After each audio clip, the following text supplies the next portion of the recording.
Assalamualaikum warahmatullahi wabarakatuh. Kali ini kita bertemu di Pojok Perpus, sebuah channel yang membahas mengenai realitas dakwah dan keumatan eh, melalui telaah buku. Supaya apa yang kita bahas di channel ini memang bernuansa ilmiah dan tidak terjebak pada kepentingan praktis. Kali ini kita akan membahas mengenai penghinaan kepada Nabi Muhammad yang kerap dilakukan oleh orang-orang Kristen yang ditujukan kepada umat Islam. Kita tentu ingat tahun lalu ada nama Joseph Paul Zhang dan juga MKC, ya, yang secara vulgar, terang-terangan dengan bahasa yang cukup kasar menyerang pribadi Rasulullah dan agama Islam. Selain itu, kalau kita tarik ke belakang, pada saat Pak Nasir sekolah, misalkan ada kasus pendeta Christopher yang berpidato di depan murid-murid AMS tempat Pak Nasir bersekolah, yang isinya juga menghina Nabi Muhammad, yang kemudian Pak Nasir di usia 18 tahun akhirnya berpolemik dengan pendeta Dr. Christopher tersebut. Setelah Dr. Christopher, ada kasus Tenberge di Magelang yang menulis tentang hinaan kepada Nabi Muhammad dan memicu reaksi keras dari umat Islam meskipun tulisan tersebut beredar di negeri Belanda.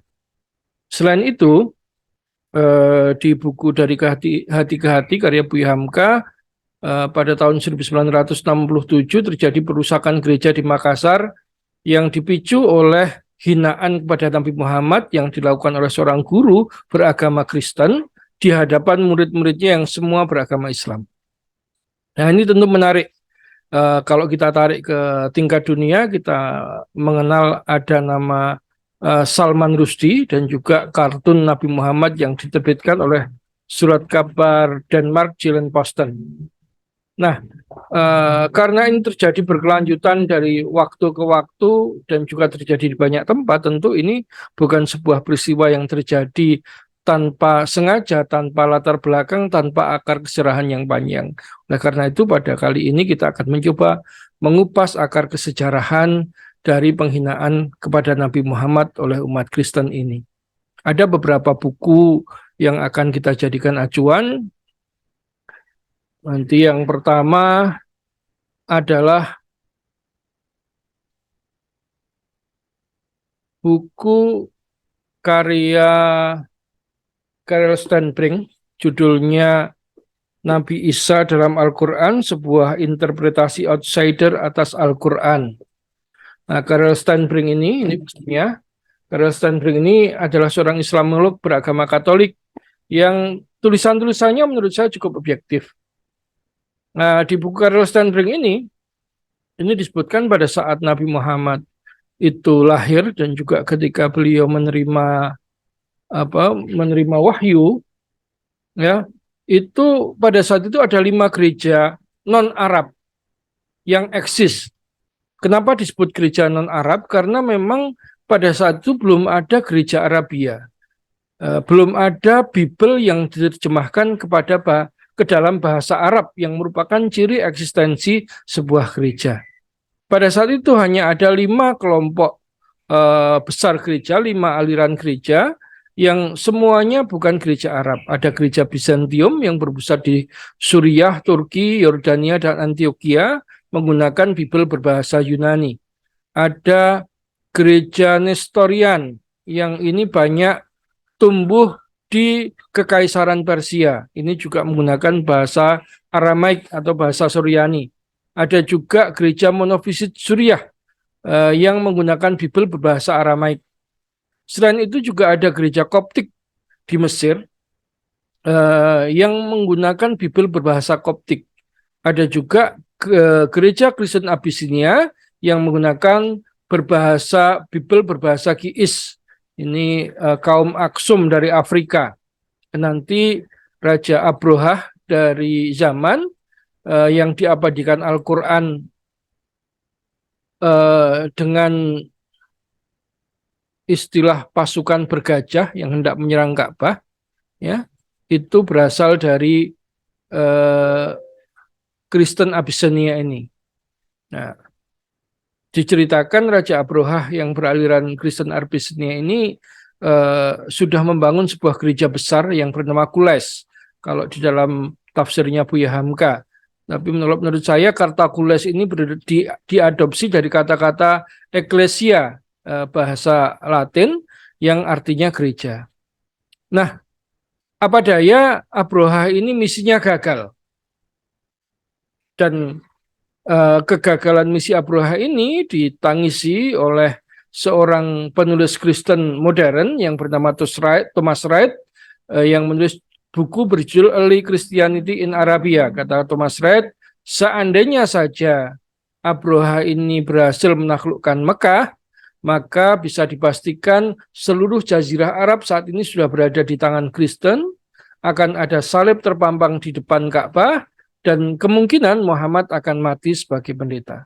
Raja Abrohah ini bukan hanya sosok yang diceritakan Al-Quran, tetapi banyak sumber-sumber non-Islam yang juga bercerita tentang seorang gubernur yang kuat secara militer yang bernama Abrohah.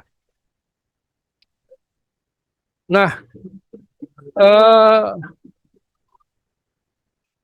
karena Abrohah gagal, misi Kristen yang sudah mencoba masuk ke Jazirah Arab, kalau menurut Sir William Muir itu mulai abad kedua, itu sudah mulai masuk melalui Mesir, Kristen Koptik atau melalui Suriah, tetapi gagal, hanya mampu mengkristenkan beberapa kabilah kecil.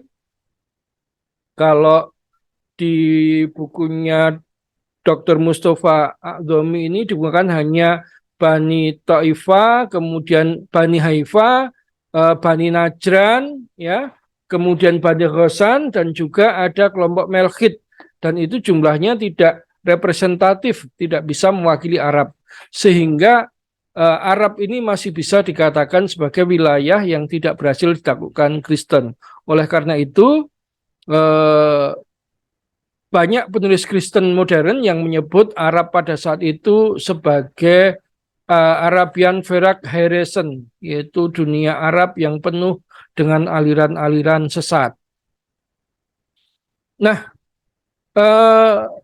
ketika kemudian Nabi Muhammad diangkat sebagai Rasul, pihak Kristen lebih kecewa lagi, karena kemudian Nabi Muhammad ini tidak membawa tradisi Kristen sebagaimana kristenisasi di banyak tempat yang dicirikan dengan penerjemahan Alkitab atau Bible ke dalam bahasa setempat dan diajarkan Alkitab dalam bahasa tersebut, tempat tersebut kepada masyarakat sekitar. Tetapi Nabi Muhammad itu justru menerima wahyu baru yang sama sekali berbeda dengan Alkitab yang dikenal di kalangan dunia Kristen, dengan bahasa Arab yang jelas. Oleh karena itu pihak Kristen kemudian menuduh Nabi Muhammad ini ingin membangun gereja yang menyaingi 5 gereja yang sudah eksis sebelumnya. Nabi Muhammad dituduh mendirikan sebuah gereja Arab yang terpisah dari Bizantium. Ya, karena Bizantium Romawi waktu itu merupakan imperium besar dunia. Sehingga kalau kata Ustadz Adnin dalam buku metodologi Bible dalam studi Al-Quran, itu dikatakan penghinaan kepada Nabi Muhammad sebagai nabi palsu dan juga Al-Quran itu sebagai kitab suci palsu yang diwahyukan iblis, itu memang sudah mengemuka sejak awal. Sejak zaman John of Damascus, ini berarti pada masa era kekhalifahan Bani Umayyah.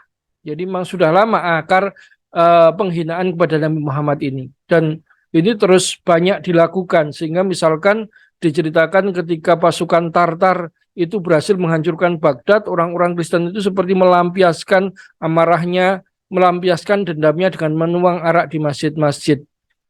Nah, itu sebabnya. Akhirnya kemudian ketika dunia Islam dan Kristen bertemu dalam sebuah perang salib yang berlangsung lama, beberapa episode perang salib, kurang lebih ada 4 periode perang salib. Akhirnya kemudian pada abad ke-16, kepala biara Cluny asal Perancis, Peter the Venerable, membuat satu model baru, yaitu pertarungan intelektual dengan umat Islam. Ya, dari sinilah cikal bakal dari gerakan Orientalisme itu, yaitu sebuah gerakan anti-Islam yang dimotori oleh Yahudi dan Kristen di dunia Barat. Nah, pada awal kemunculan gerakan Orientalisme ini, Al-Quran maupun Nabi Muhammad itu merupakan sansak yang terus dihinakan oleh gerakan Orientalisme awal ini. Misalkan tujuannya untuk apa? Ini oleh Dr. Hamid Fahmid Yarkasi, beliau mengutip Southern dalam bukunya Western Views of Islam in the Middle Age. Dia menulis agar orang Kristen ingin agar orang yang ada di Barat maupun di Timur itu bersepakat bahwa Islam adalah salah satu sekte kekristenan yang sesat. Ya. Jadi Islam itu digambarkan sebagai sebuah sekte terkutuk yang berbahaya, yang kemudian dia merupakan sekte terlantar, dan Nabi Muhammad itu adalah seorang yang jahat. Oleh karena itu dia mengajak kepada orang-orang Islam itu untuk supaya kembali ke jalan keselamatan, bergabung dengan gereja Katolik saat itu yang merupakan gereja universal yang paling besar. Karena di dalam doktrin Katolik itu dikenal istilah extra ecclesia nulla salus, yaitu tidak ada keselamatan di luar gereja. Sehingga pandangan ini berabad-abad muncul bahwa muncul dan lestari anggapan dari orang Kristen Barat bahwa Islam adalah sekte kekristenan yang sesat. Dan ini berlangsung sehingga misalkan dalam Edward Said, seorang Kristen Palestina yang dia berdomisili di Amerika, dia mengutip pendapat Dante dalam bukunya Divine Comedy yang menggambarkan Nabi Muhammad itu besok di akhirat itu akan disiksa. Jadi kalau di nerakanya versi Dante itu ada 10 lapisan siksaan, maka Nabi Muhammad ini berada di lapis ke-9, satu tingkat di atas iblis, karena dia menimbulkan perpecahan yang luar biasa dan membawakan agama palsu, sehingga hukumannya itu hukumannya digergaji terus-menerus, dibelah jadi 2, seperti sepotong papan kayu yang dirobek-robek. Nah, itu yang saya katakan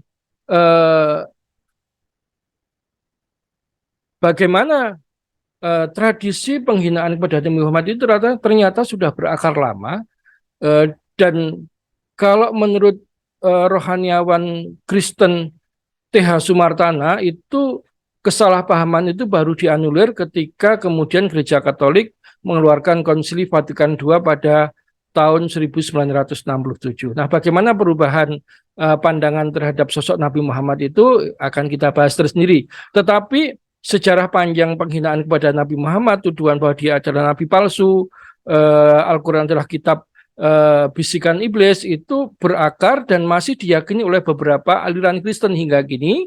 Itulah sebabnya mengapa sosok seperti MKC, kemudian Joseph Paul Zhang, ya, kemudian Salman Rushdie itu masih ada sampai sekarang. Akhir kalam, mudah-mudahan video ini ada manfaatnya. Kalau suka silahkan di-subscribe channel ini, di-share, dan kalau ada usulan pembahasan mengenai realitas keumatan dan dakwah, silahkan tuliskan di kolom komentar. Akhir kalam, bila taufiq wal hidayah. Assalamualaikum warahmatullahi wabarakatuh.